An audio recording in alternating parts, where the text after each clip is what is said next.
आज हम इस वीडियो में क्लास 10th के एपी चैप्टर के बारे में पढ़ने वाले हैं।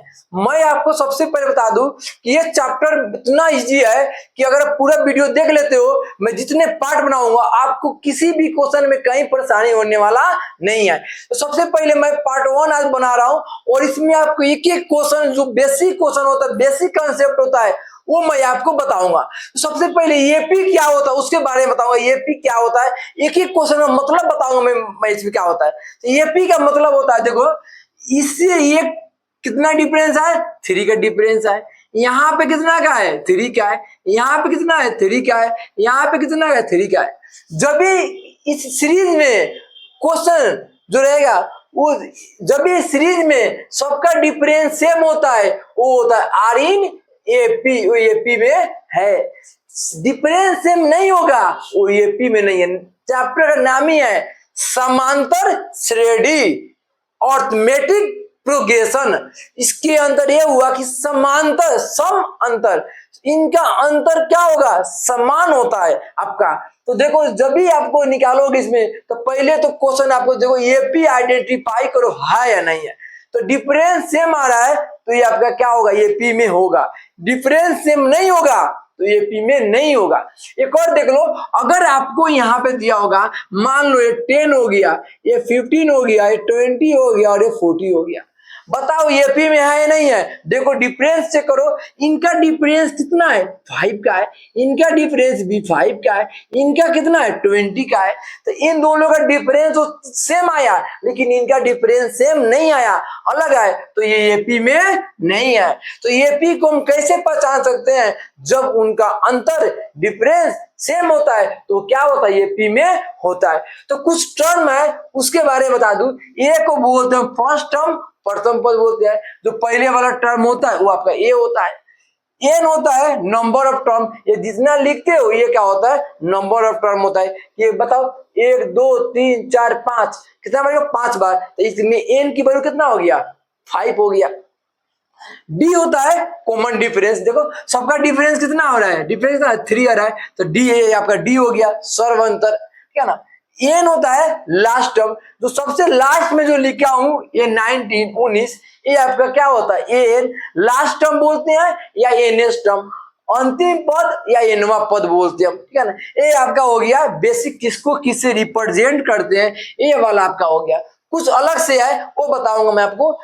ये 5 का मतलब क्या होता है, जब एक चैप्टर करोगे तो आपको कहीं कहीं आपको दिखाई देगा ये 5 का मतलब, अगर लिखा होगा जहां पर आपको 5th टर्म का लिखा, 5th टर्म हिंदी में लिखा 5वां पद, इसका मतलब समझो क्या होता है, 5th टर्म, जहां पर 5th टर्म 5वां पद ऐसा लिखा होगा तो क्या करना, आप जैसे बोलेगा 5th टर्म 5वां पद, तो ए 5 लिख देना। और ए 5 का फॉर्मूला होता है ए प्लस 4डी, एक जितना होगा उससे एक कम लगा देना, ए प्लस 4डी, ठीक है ना। अगर लिखा होगा 10th टर्म 10वां पद, 10वां पद 10वां, जहां पे वां आ जाएगा टीएच टर्म, तो समझ जाना ए 10 लिखना पड़ेगा।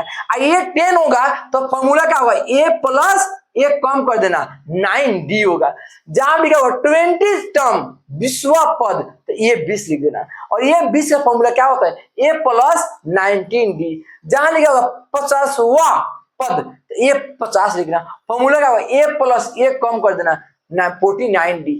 100वां पद, 100वां लग जाएगा ना, ये 100, इसकी फॉर्मूला क्या होता है, ए प्लस एक कम कर देना 99डी हो गया। इसी तरह एक आता है, इसमें फॉर्मूला होता है nth पद, nth टर्म हिंदी में एनवा पद, इसकी फॉर्मूला क्या होता है, तो वो यही पढ़ो। एनवा बोला है तो ये फॉर्मूला क्या होता है, ए प्लस इसमें से एक कम कर दो, तो एक कम करो तो एन माइनस 1 और डी बगल में लग जाए। जैसे ए 100 था तो ए प्लस एक कम कर दिया 99डी। उसी प्रकार एन का फॉर्मूला एन इक्वल में ए प्लस एक कम कर दिया -1 और डी। इस प्रकार एन का फॉर्मूला क्या होता है, एन इक्वल में a plus n minus 1 into d, ठीक है ना। अब हम इस पे क्वेश्चन करते हैं, एक एक क्वेश्चन करेंगे, बेसिक क्वेश्चन करेंगे। अब हम करते हैं आपका ये जो क्वेश्चन है ये क्वेश्चन ऑब्जेक्टिव है और ये बहुत इंपॉर्टेंट है और इतना इंपॉर्टेंट है इसके बारे में इतना बता दूं कि कोई सा सेट मिलेगा ना उस सेट में इस टाइप की क्वेश्चन आपका रहता है। ये क्वेश्चन को बहुत इसी तरीके मैं बताऊंगा कि आप कभी नहीं भूलोगे। देख लो ये इस 20 है 45 है ये 80 है तो यहाँ पे अगला नेक्स्ट टर्म अगला पद कौन सा होगा। बहुत सिंपल है। देखो 20 को क्या करो ब्रेक कर दो तोड़ दो। देखो 20 को आप अगर तोड़ते हो तो जानते हो सिंपल सा ये आपका क्या हो गया 10 ये हो गया 5 ये हो गया 1 इन दोनों का पेयर बन गया।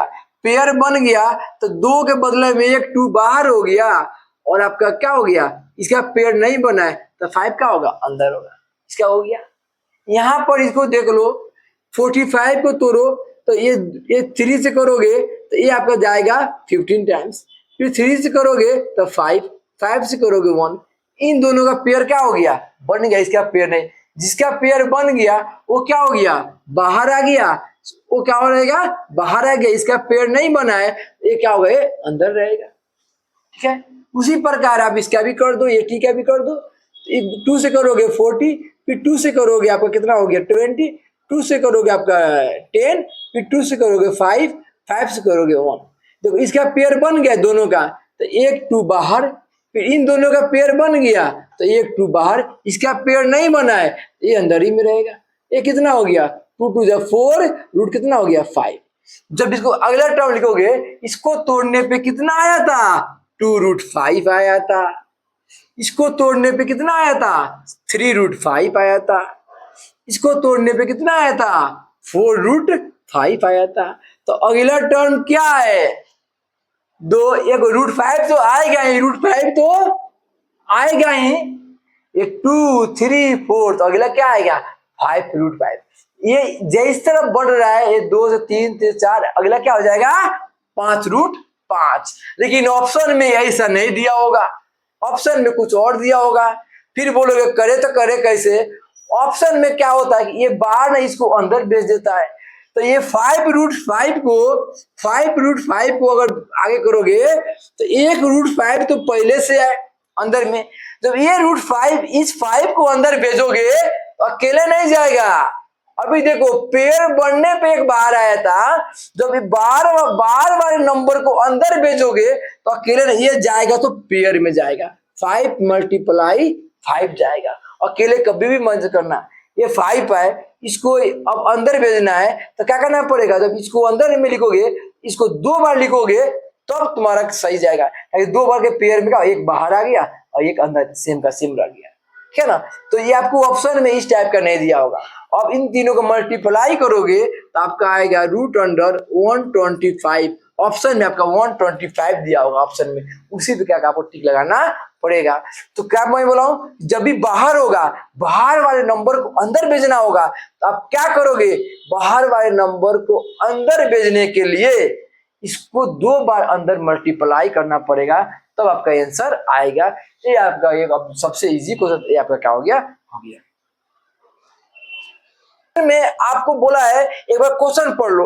मैं क्वेश्चन करने के पहले मैं बताऊंगा कि इसके मेन बेसिक कंसेप्ट क्या है।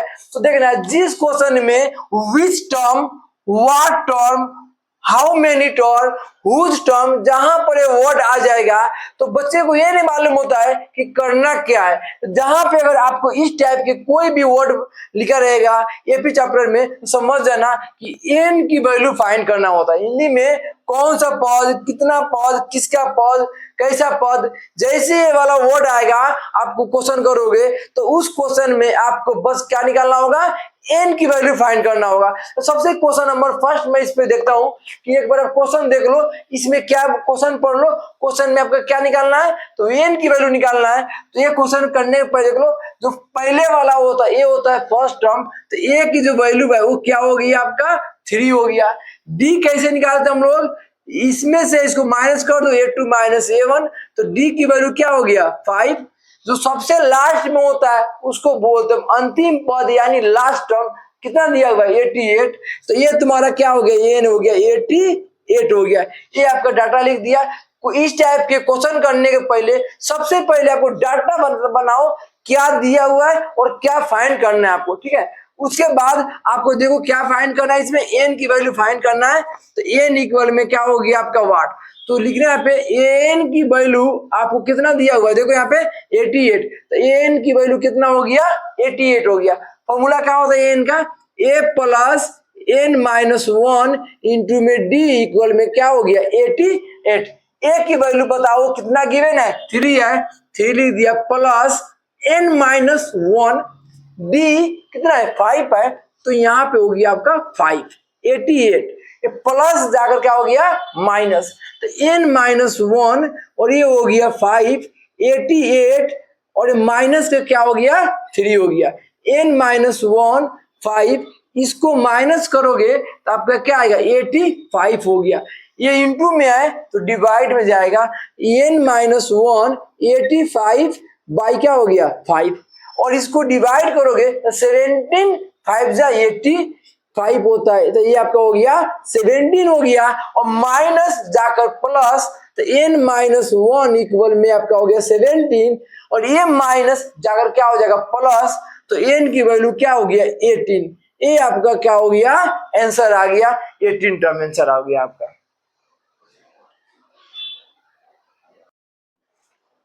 एक बार आप ये क्वेश्चन पढ़ लो, इस क्वेश्चन आपके एनसीईआरटी में नहीं है लेकिन पेपर में क्या हो आते हैं, ये क्वेश्चन को बड़े समझ लो।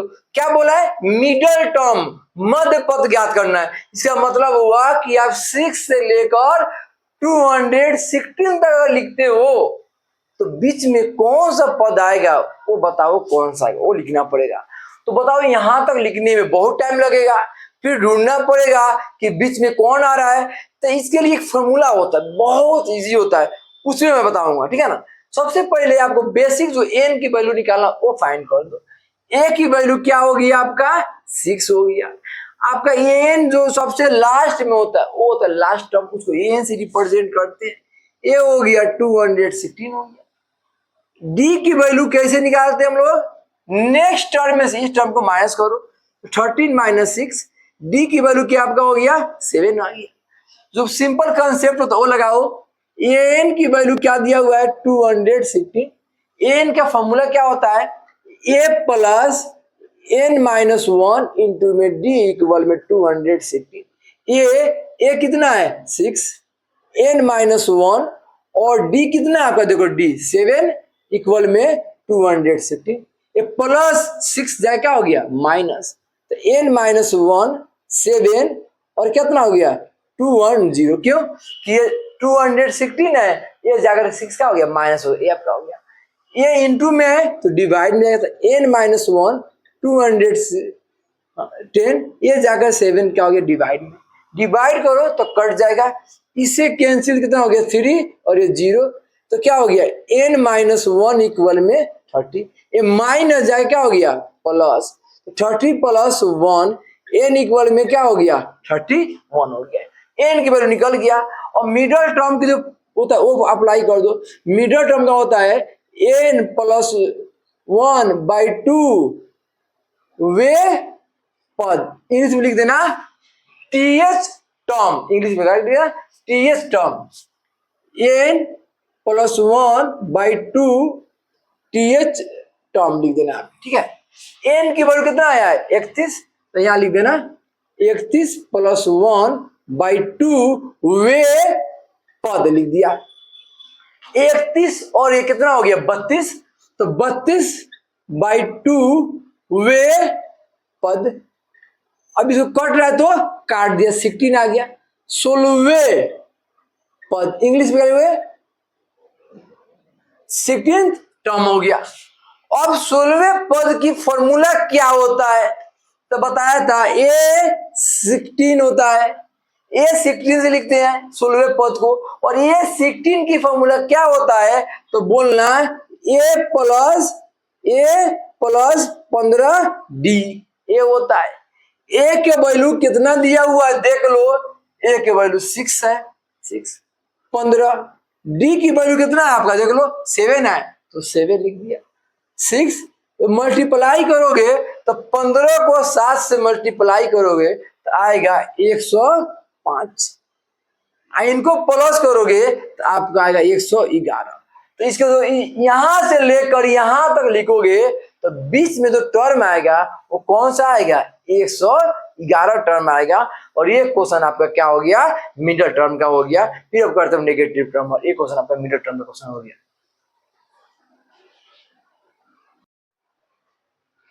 पहले सबसे पहले ये क्वेश्चन भी आप लोग पढ़ लीजिए।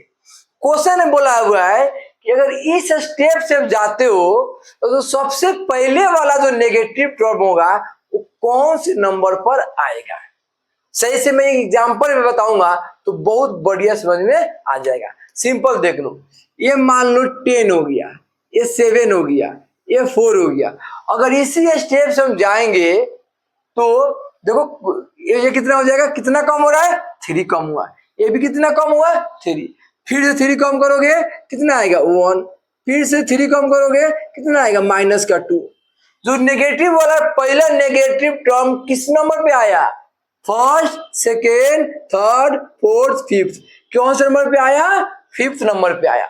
उसी प्रकार इस क्वेश्चन में बोला हुआ है अगर आप इस हिसाब से जाते हो जो पहले पे नेगेटिव टर्म आएगा वो कौन से नंबर पे आएगा, ये बताना है हम लोग। यहाँ पे जो नेगेटिव टर्म आएगा तो कैसे बताएंगे, ये छोटा नंबर है तो आराम से लिख के कर सकते हो। जो बड़े बड़े नंबर आ जाएगा तो वहां पे आप लिख नहीं सकते हो, उतना बड़ा नंबर कैसे लिख पाओगे, करोगे। उसके लिए भी एक का फॉर्मूला होता है, कंसेप्ट होता है, वो देखो बताते हैं कैसे। देखो सबसे पहला आपका यहाँ पे ए की वैल्यू कितना हो गया, 24। डी की वैल्यू इसमें से माइनस करो, 21 - 24, डी कितना हो गया, -3 आ गया। ठीक है, और नेगेटिव टर्म बोला है तो नेगेटिव का मतलब वो 0 से छोटा, मतलब ए एन, देखो ए एन लेस देन 0, जो एन है 0 से क्या है, छोटा है। एन का फॉर्मूला होता है a + n-1 d less than 0। ए की वैल्यू कितना दिया हुआ है, 24 + n-1, d क्या है, -3, फिर यहाँ पे हो गया लेस देन 0। ये +24 जाए क्या हो गया, -24 हो गया। तो n-1 ये तुम्हारा क्या होगा, -3, यहाँ पे हो गया ये +24 जाकर -24 आ गया। ठीक है, अब इंटू में आए तो डिवाइड में, जब भी माइनस से डिवाइड होगा ये साइन लेस देन से मोर देन हो जाएगा। कब डिवाइड, फिर दिमाग बजा देना, जैसे ही माइनस से जाकर डिवाइड हुआ ये साइन क्या हो गया, चेंज। लेस देन होगा तो मोर देन होगा, मोर देन होगा तो लेस देन होगा, जब भी डिवाइड होगा माइनस से। तो n-1, अब ये लेस देन है ये हो गया मोर देन, माइनस के 24 और ये माइनस का 3 चला गया, ये इंटू में डिवाइड में, ये माइनस माइनस क्या हो गया, कैंसिल। इसको डिवाइड करो कितना हो गया, 8। तो n-1 मोर देन इक्वल में 8, ये माइनस जाकर प्लस तो क्या हो गया, मोर देन 8 प्लस का 9, 8 हो गया। तो n मोर देन 9, इसमें क्या समझ में आ रहा है, जो n की वैल्यू है वो 9 से ज्यादा है, किधर 9 से ज्यादा है। तो 9 से ज्यादा, तो 9 के बाद जस्ट कौन आता है, 10 आता है। तो यहां लिख देना जो 10th term is first negative term होगा, यानी जो 10वां पद होगा वो पहला ऋणात्मक पद होगा। और पूछो ये कैसे होगा, तो तुम आराम से लिख, इसे कम करते करते जाओ, देखना तो सबसे पहला नेगेटिव होगा वो 10वां नंबर पे आएगा। मैं इसको करके भी बता देता हूँ कैसे आएगा, एक बार आप इसको देख लो ध्यान से। ये कितना हो गया, 15, कितना कम हो रहा है, 3 कम हो रहा है। फिर 3 कम करोगे तो बताओ कितना होगा, तो 12 होगा। फिर और कम करो तो 9, और कम करो 6, और कम करो 3, और कम करो 0, और कम करो -3। गिनो कौन सा नंबर पे आएगा, पहला, दूसरा, तीसरा, चौथा, पांचवा, छठा, सातवां, आठवां, 9वां और ये 10वां। कौन से नंबर पे आया नेगेटिव, 10वां टर्म पे। तुम्हारा आंसर क्या आया, 10वां टर्म पे का नेगेटिव टर्म आएगा। इसका मतलब ये हुआ। और ये क्वेश्चन बहुत इंपोर्टेंट है, किसी ना किसी सेट में क्वेश्चन क्या होते हैं, आते हैं। एक बार आप इसका स्क्रीनशॉट ले लीजिए आप लोग।